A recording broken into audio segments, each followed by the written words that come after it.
Alam nyo ba? Fur babies kung ituring ang iba't ibang lahi ng mga aso. Ilan sa mga ito ay cute at cuddly na galing pa sa ibang bansa. Pero alam nyo bang dito sa Pilipinas, mayroon din tayong maipagmamalaking breed ng aso? Ito ang National o Native Filipino Dogs o asong gubat. Kadalasang kulay ng mga ito ay kayumanggi at itim na mga guhit sa kanyang balahibo.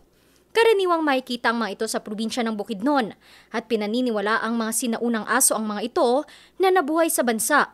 36,000 na taon na ang nakakaraan. Mataas itong tumalon at mabilis itong gumalaw, na isa sa kanyang katangian sa pangangaso.